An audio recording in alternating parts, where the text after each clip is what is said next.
Mari kita kembali ke masa lalu, jauh sebelum bumi kita terbentuk, ke jantung bintang yang sekarat.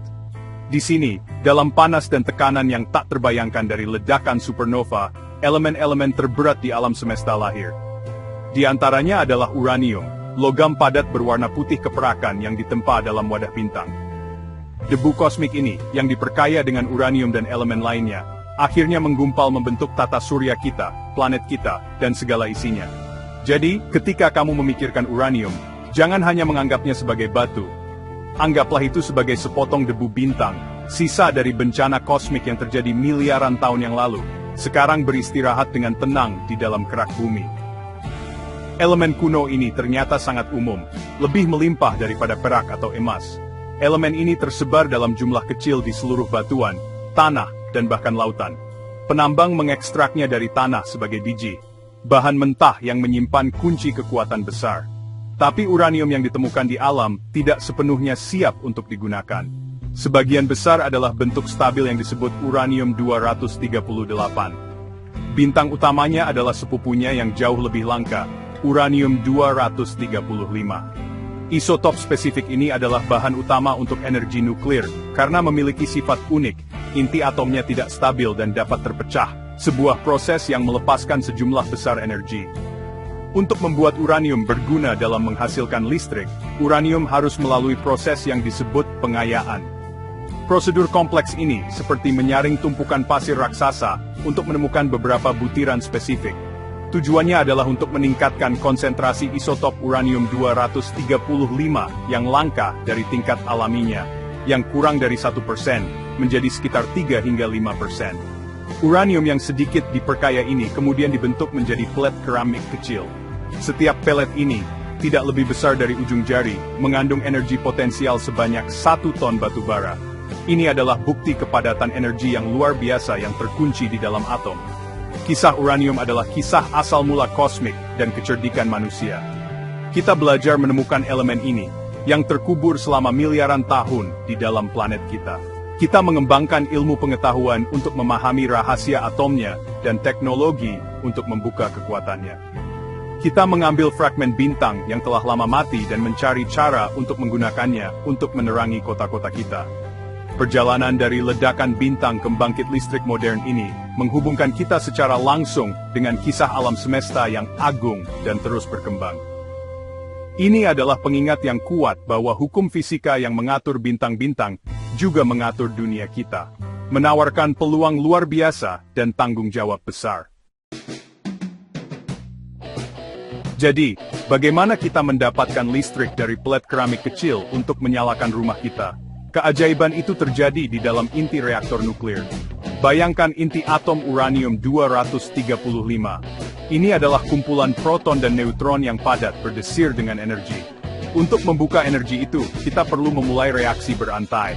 Para ilmuwan melakukan ini dengan menembakkan partikel kecil sebuah neutron ke inti uranium-235. Ketika neutron menabrak inti menjadi sangat tidak stabil dan terpecah menjadi bagian-bagian yang lebih kecil.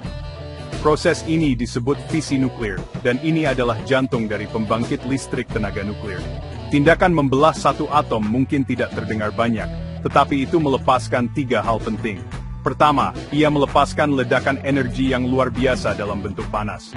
Kedua, melepaskan 2 atau 3 neutron lagi.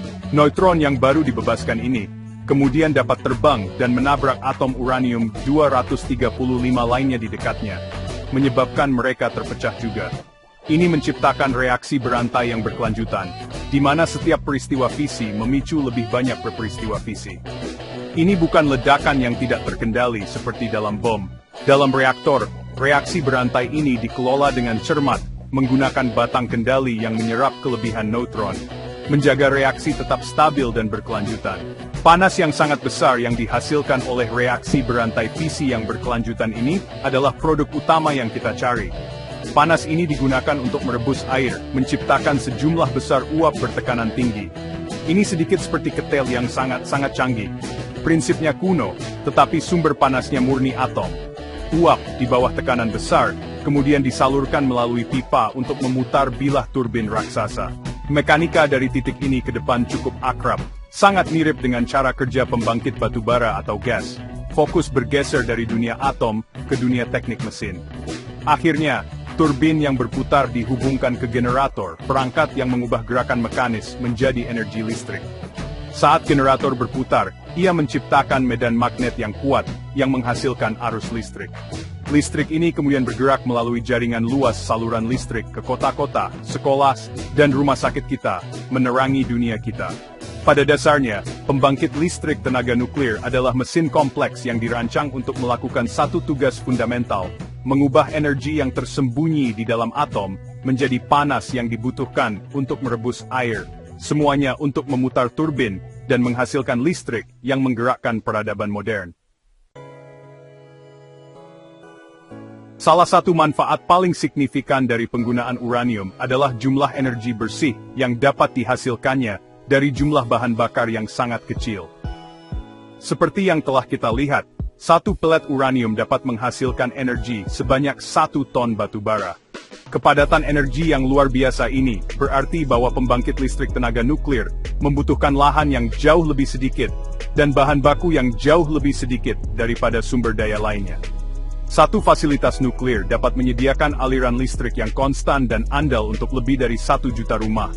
Beroperasi siang dan malam, terlepas dari apakah matahari bersinar atau angin bertiup, menyediakan apa yang dikenal sebagai daya dasar ke jaringan listrik. Yang terpenting, proses fisi nuklir tidak menghasilkan gas rumah kaca. Di dunia yang bergulat dengan krisis perubahan iklim yang meningkat, ini adalah keuntungan yang monumental. Tidak seperti pembangkit listrik yang membakar bahan bakar fosil seperti batu bara, minyak, atau gas alam, reaktor nuklir tidak melepaskan karbon dioksida ke atmosfer. Ini menjadikan energi nuklir alat yang ampuh dalam perjuangan kita untuk mendekarbonisasi sistem energi kita dan mengurangi efek terburuk dari pemanasan global. Dengan menyediakan sumber listrik bebas karbon berskala besar, uranium membantu kita beralih dari bahan bakar yang mengubah iklim planet kita. Keandalan tenaga nuklir adalah manfaat utama lainnya bagi masyarakat. Tenaga surya dan angin adalah teknologi yang fantastis, tetapi bersifat intermiten. Mereka hanya menghasilkan listrik dalam kondisi cuaca tertentu. Dunia modern kita bagaimanapun menuntut pasokan listrik yang konstan dan tidak terputus. Rumah sakit, pusat data, dan seluruh industri bergantung padanya. Pembangkit listrik tenaga nuklir dapat beroperasi terus-menerus selama berbulan-bulan, atau bahkan bertahun-tahun, tanpa perlu mengisi bahan bakar, memberikan fondasi yang stabil dan dapat diprediksi untuk jaringan listrik. Keandalan ini memastikan bahwa layanan penting peradaban kita dapat berfungsi tanpa gangguan, 24 jam sehari, 7 hari seminggu.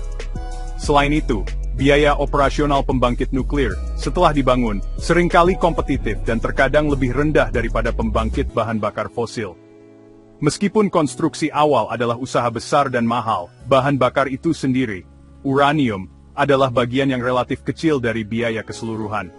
Ini dapat menyebabkan harga listrik yang stabil bagi konsumen dalam jangka panjang, melindungi mereka dari fluktuasi harga yang sering terlihat di pasar global untuk minyak dan gas alam.